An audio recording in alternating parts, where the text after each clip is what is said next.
I'm from the United Kingdom. I'm the general manager at Root Research, and we've been measuring advertising in public spaces in Great Britain since 2012. Root is a joint industry currency, and that means that we're independent and that we're owned by both the buy side and the sell side of the industry. So the agencies and the media owners own us, and they contribute and pay for us. And this really means that everything that we're doing is done for the greater good. It's done for the good of the industry, and it's not done at the say-so of the biggest player in town.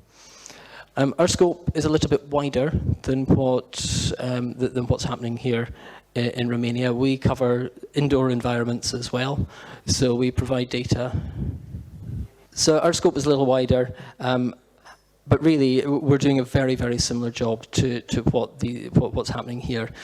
In total, we measure quite a lot of ads in Great Britain. We're measuring just under 400,000 across all of Great Britain, and this breaks down into both posters and digital screens. And at the moment, we're measuring just over 12,000 digital screens. Now, whilst the digital screens in the United Kingdom have been around for a little while now, and they still make up a fairly small proportion of what we measure, this is an incredibly profitable element of the industry. So this 3% of the inventory drives around 60% of the revenue. So that's 3% inventory, 60% of revenue. So the digital side of things is really, really exciting. This offers a whole new start for the industry here, and getting the measurement was the starting point for this really to take off in the United Kingdom.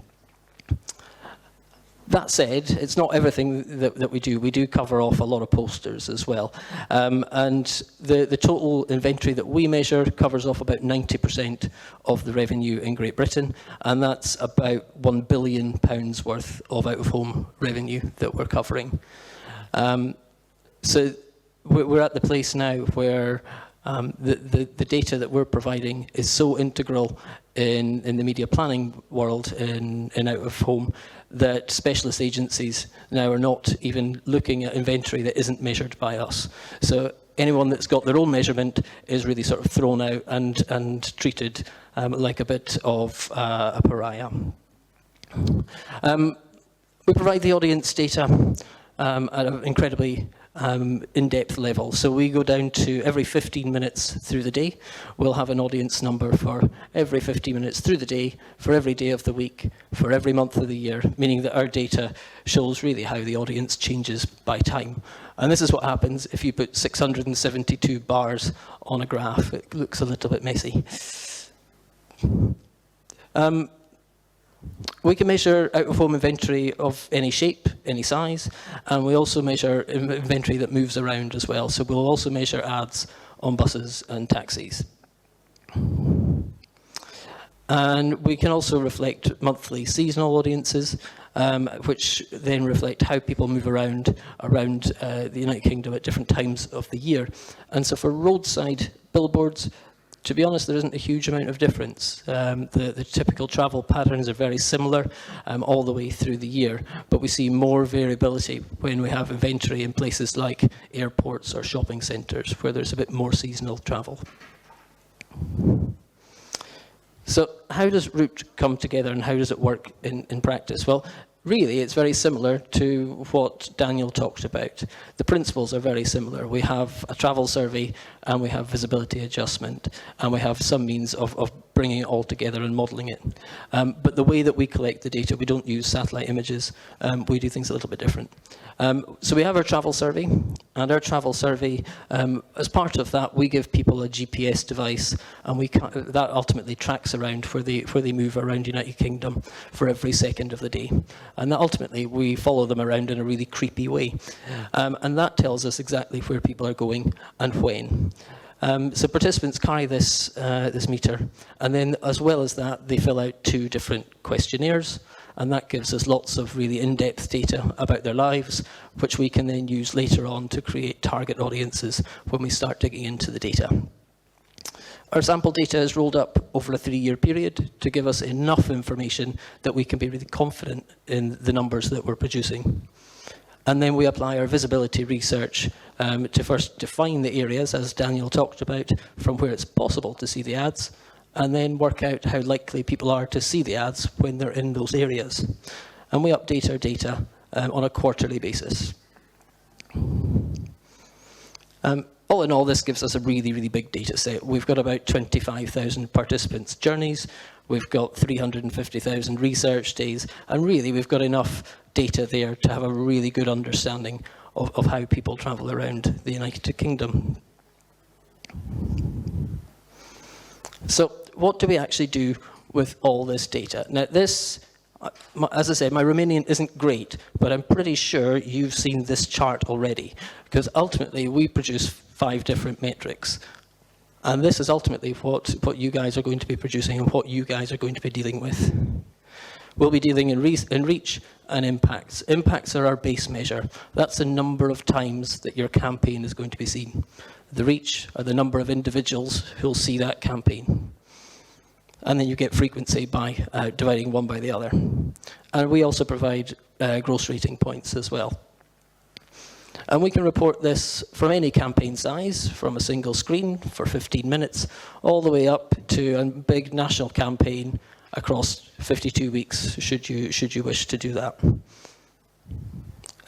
Realistically, when we look at the individual time periods, we really only use the impacts. They're the only ones that are really traded on. But reach more comes into effect when you're looking at the overall campaigns. So where does the root data come into the wider campaign evaluation and the data that you'll all be sitting on elsewhere? Well, the IPA in the UK represent all the media agencies, and they've created this data pyramid, which steps through the different building blocks and the different stages of advertising evaluation. And you'll see from this that root fit into the sort of the second tier here. The first level is really an understanding of how many times your ads are playing out, and this is becoming increasingly important, especially in the UK, for digital inventory. This is coming up in the form of play-out reports. Ultimately, my ad played out at this time on this screen. So once you've got an understanding of where the ads are playing out, you need to know, well, how many people are seeing it, and that's where we come in. We provide a count of how many people will see your ads. On top of this, then you've got other research. The other research coming from typically media owners or the agencies themselves, who start to look at individual campaigns. Now, these may look into engagement measures. This may take the form of affinity measures, as you guys are actually going to be getting yourselves. Or it may take the form of more bespoke surveys like ocean outdoors neuroscience work. Beyond that, we get into campaign effectiveness work, and there's lots of work that's happening in this space. And then at the very top, you've got some kind of return on investment work and econometrics. That's where sort of we want to get to at the very end of things, so we can demonstrate not just how many people are seeing the ads, but actually what this means in terms of actually increased sales. But ultimately, each of these bespoke surveys that are happening are layered on top of our data. Without our data, these are just numbers. Our data gives these studies credibility because, again, we're transparent, we are owned by the industry, we're independent, and it's our independence that gives us this extra credibility. And as such, anything that's linked to our studies end up getting credibility almost as a bit of a halo through us.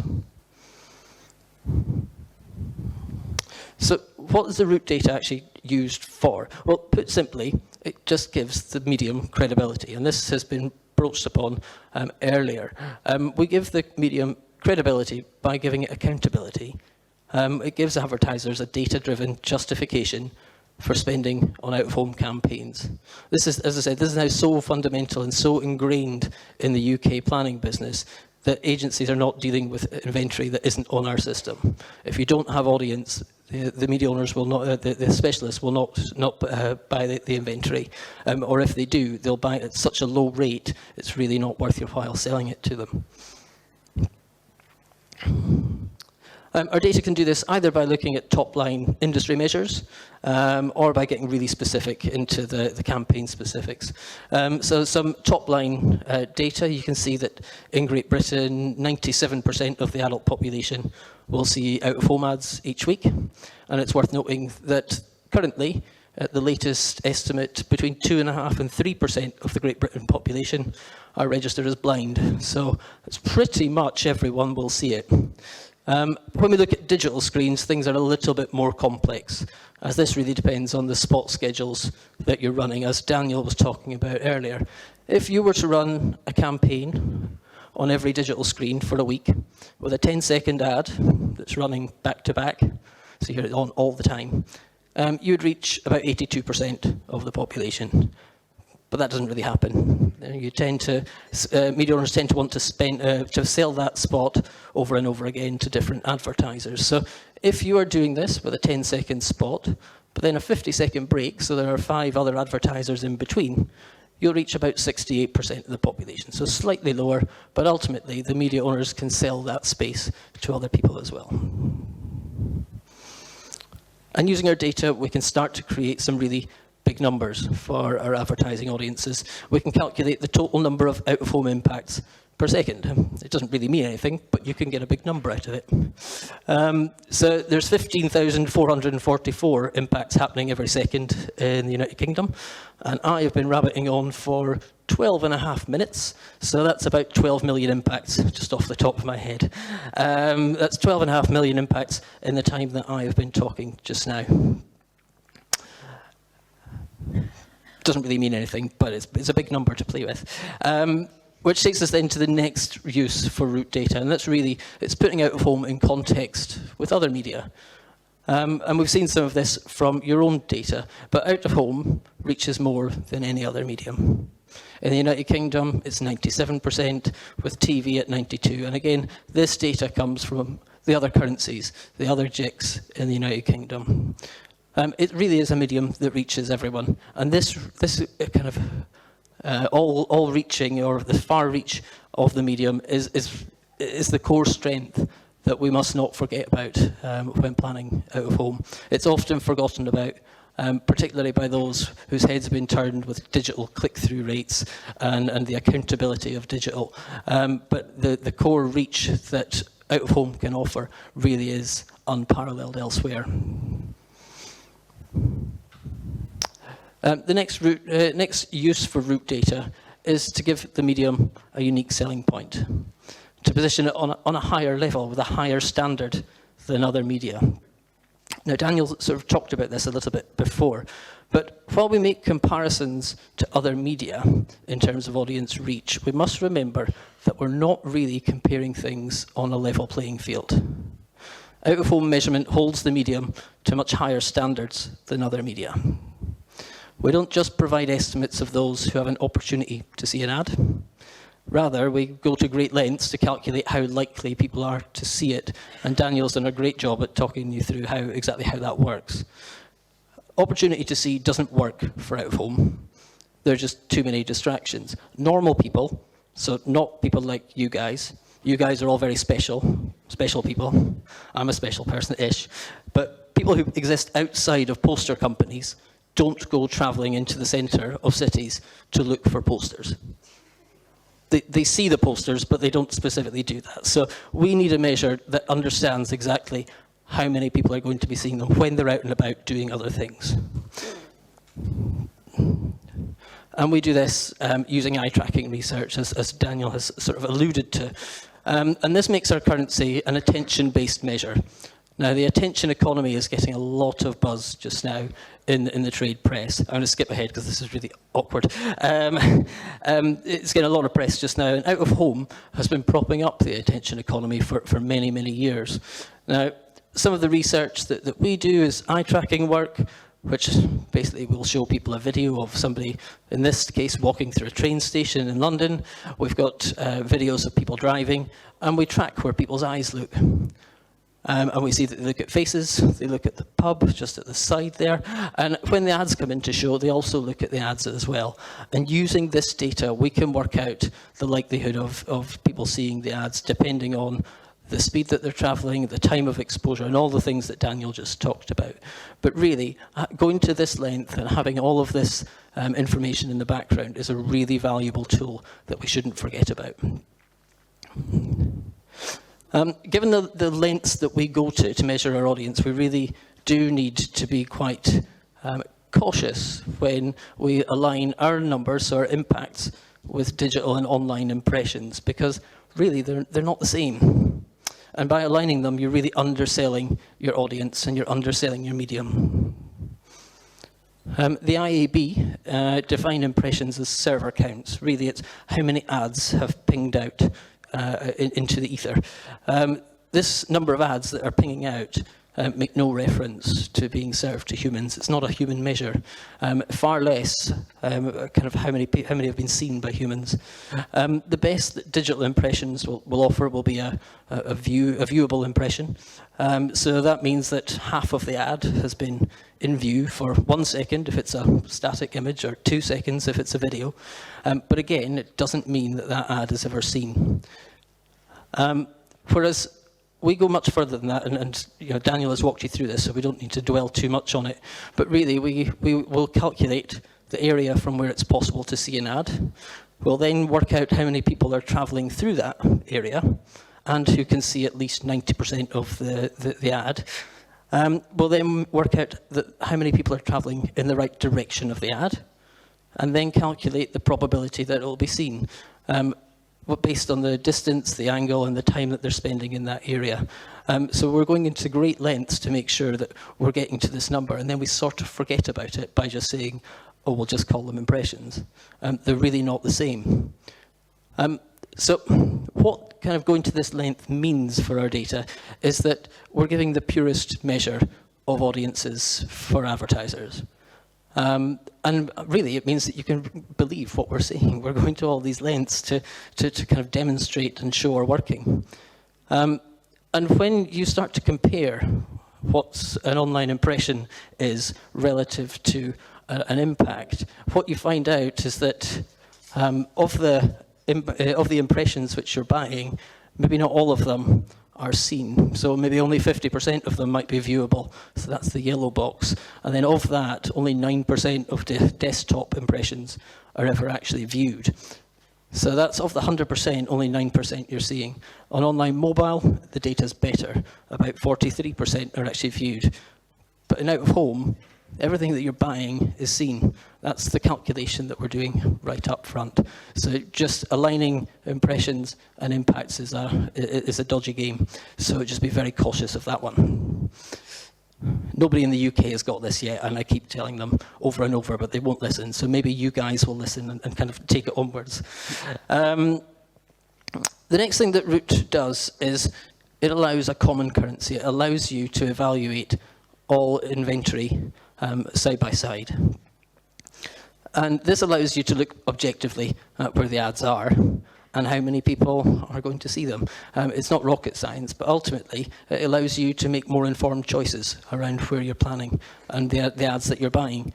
And this data, because it's produced by independent people, the data can be trusted and believed. It's not us marking our own homework. This isn't media owner X saying, oh, I've got loads of audience. This comes from the industry. It comes from everyone. And everything is measured on an even playing field. And this can be done kind of at a national level or within really tightly defined areas. And what this really means is that we can start trading on a more informed position. We can get rid of panel prices. Well, sort of. We can try and get rid of panel prices. And the United Kingdom has a long history of trading on an average panel price, much of which is sort of, well, it's a bit silly, really, because there's been no need for it. For many, many years, the ads bought on the price of an average poster, but there's no such thing as an average poster. What is an average poster? It doesn't really mean anything. And when you come up against some old school negotiators, they'll still come back saying, well, I once bought a poster at this price, I'm not paying any more for it.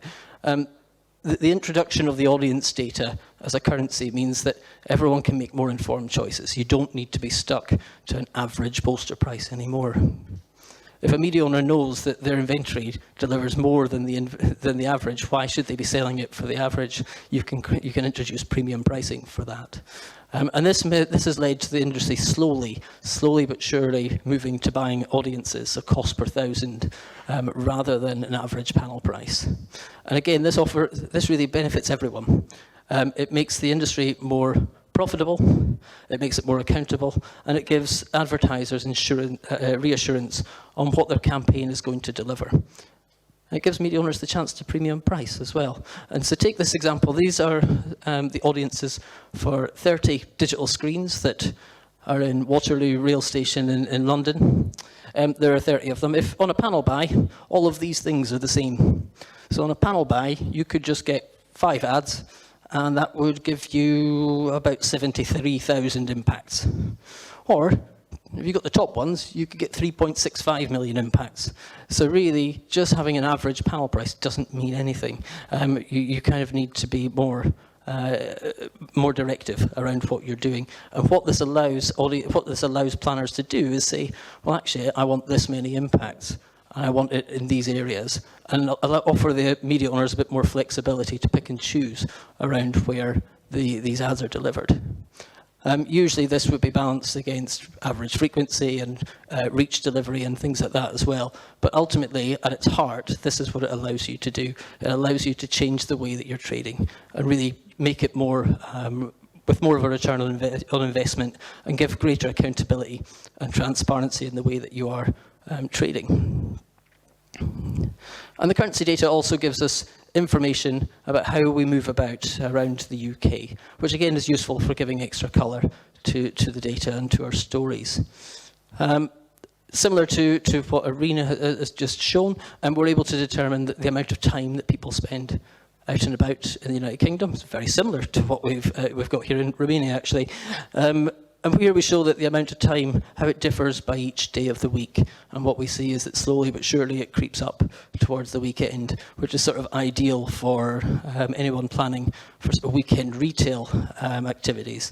It's also worth noting that it lines up pretty well relative to the amount of time that people are spending watching TV, which is 180 minutes. So people watching slightly less TV here than they are, or slightly less TV in the UK than they are here in Romania. As well as knowing that, we can work out how far people travel on an average day. We can show that people travel on average 21 miles a day, that younger people go less distance than they do than the average, but this is probably because they tend to live a bit more centrally, and that's good news for a frequency basis, because that tends to be where all the ads are. In fact, that sort of plays out with the data as well. You can also determine that people in London or people in the cities tend not to travel quite as far as others within the regions. And that tends to be because there's less of a need for a longer commute. You sort of have everything on your doorstep. You don't need to be travelling great distances, which then actually still means that, although, again, not travelling as far, travelling within areas where you've got lots of ads. So the frequency is still there. It's not necessarily a bad news story. And this is, in fact, something that plays out in the data, that young folk in London see the most ads on an average day than anywhere else in the UK. And this is sort of common, that we find this across all of our data, across all our cities. Young people in cities see more out-of-home ads than anyone else. And consequently, they also typically see less television. So this is a young, affluent audience who are out and about, and they're not necessarily served by other broadcast media. So it's, again, a handy fit for an out-of-home sale.